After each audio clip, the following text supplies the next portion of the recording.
JBNN keep you informed. I'm Michelle Jones. Hi guys. Before we go into the news, please remember to like, subscribe, leave a comment, and to share the news with someone today. Now on to the news. Man killed in police operation in Portmore. 10 people are in custody, 4 of whom are expected to be charged with various offences, following a security operation in Gregory Park, St. Catherine, on Thursday morning. One man was fatally shot during a reported confrontation with the security forces. A 9mm pistol, an AK-47 rifle, a shotgun, assorted rounds of ammunition, and a bulletproof vest were seized during the operation.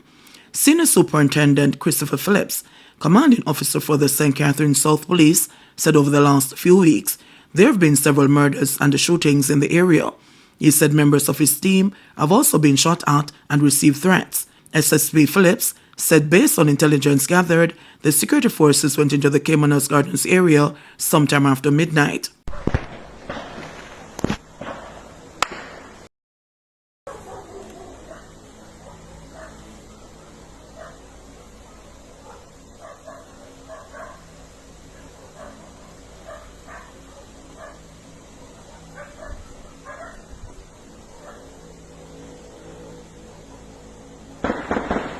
Blood sea.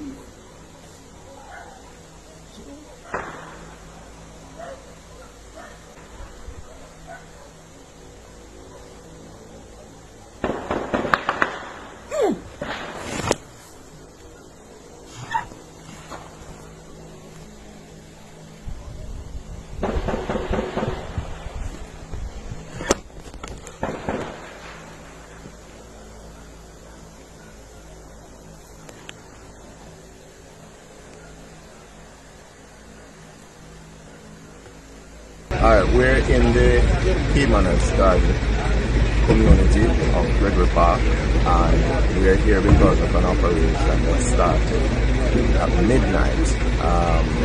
Several teams moved in this area based on intelligence that we have been gathering over the past few days and weeks.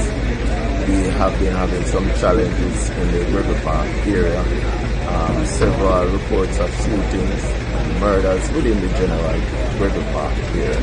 And so last night a joint military police team came in the area whilst they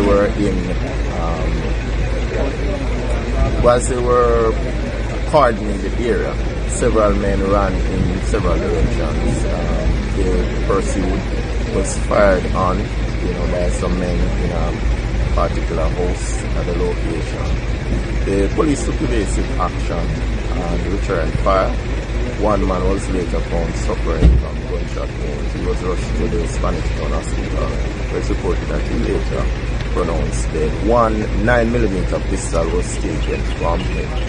A further search of the area, the team found one AK-47 rifle, one shotgun, several assorted rounds of ammunition, and a ballistic vest. The operation continues. We believe that there are more guns in this general area, and so the team will be focused in this area a little while longer. They have been here for over 8 hours now. I really want to commend the team for the kind of response, the coordination between the military, the intel teams, the specialized operations, and our local team. Policeman killed in vehicular crash on Weymouth Drive. A constable attached to the St. Thomas Police Division was killed in a vehicular crash along Weymouth Drive in St. Andrew on Wednesday. Is Constable Andrew Douglas of the Cedar Valley Police Station. It is reported that about 3 p.m., Douglas was driving a Jamco motorcycle along the roadway towards Washington Boulevard in St. Andrew. Upon reaching the stoplight, he was reportedly hit by a Toyota Hiace, which allegedly ran the red light. He was injured and taken to hospital where he died. Bar owner shot dead in Westmoreland. A businessman was shot and killed at the bar he operated on Non-Peril Road in Negril, Westmoreland, on Wednesday night. He has been identified as 44-year-old Fabian Townsend, a resident of the community. Reports are that the police were patrolling the area when they observed a crowd gathered at a section of the roadway.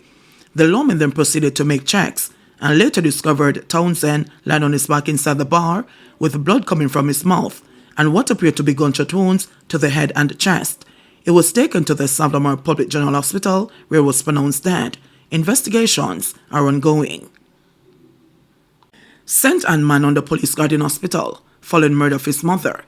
A construction worker is under police guard in hospital following the murder of his 60-year-old mother in 9 Miles District, St. Anne.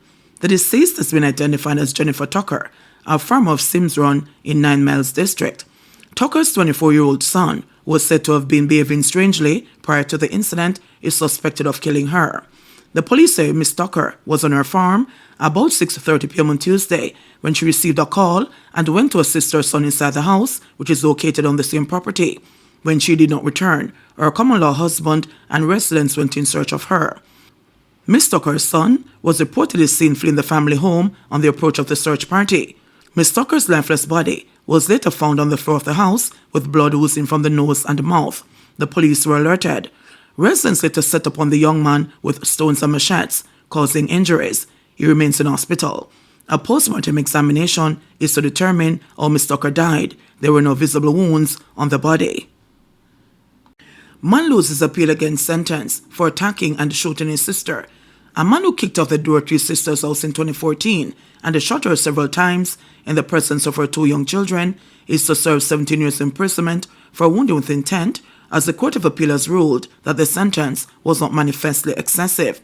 Davion Scott, the appellant, was convicted in September 2016 of the 2 offenses for which he was charged. He was sentenced on October 31, 2016 to 10 years imprisonment at hard labor for illegal possession of firearm and 17 years imprisonment at hard labor for wounding with intent. The sentences were to run concurrently.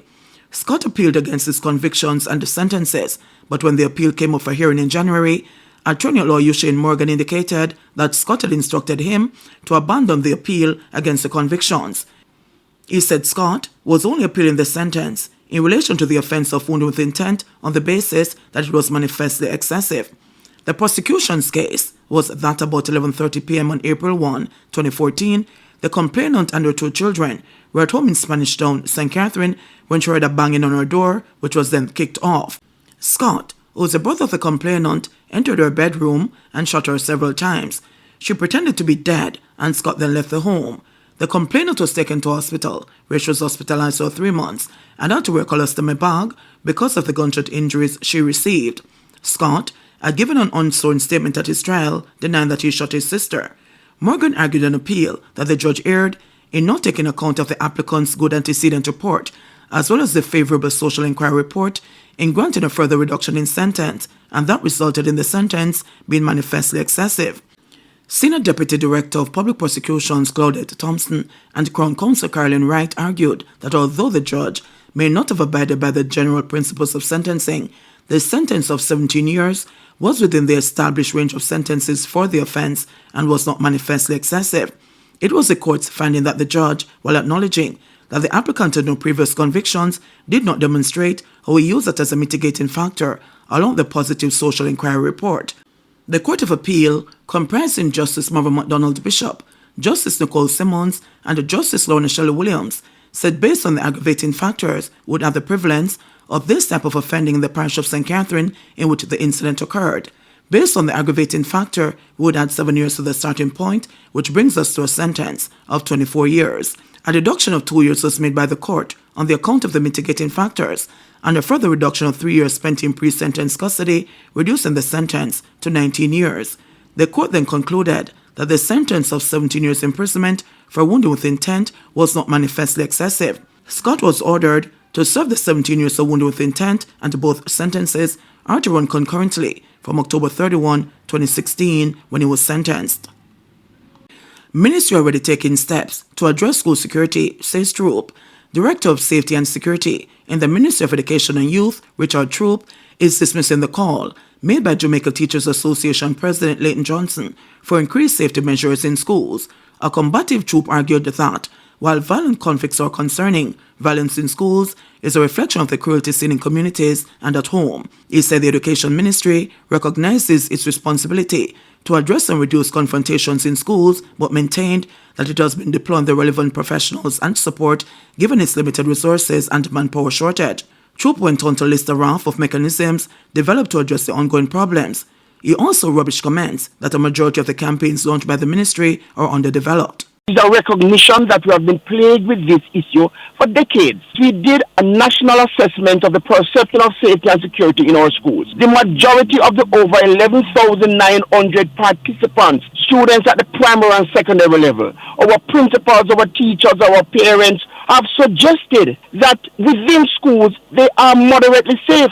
Our students, despite the incidents of violence, that school is the safest place for them. I agree we are not where we ought to be, and that is understood. Let's not lose sight of what we would have been doing as a ministry and individual schools to treat with the issue.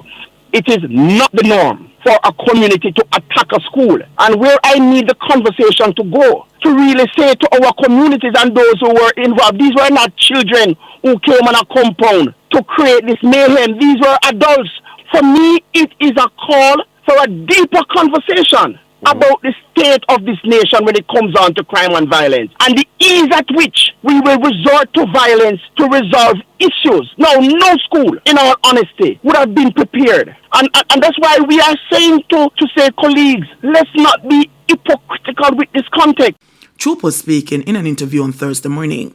JBN, we keep you informed. Please remember to subscribe, like, share, leave us a comment, and click the notification bell to receive our daily news items.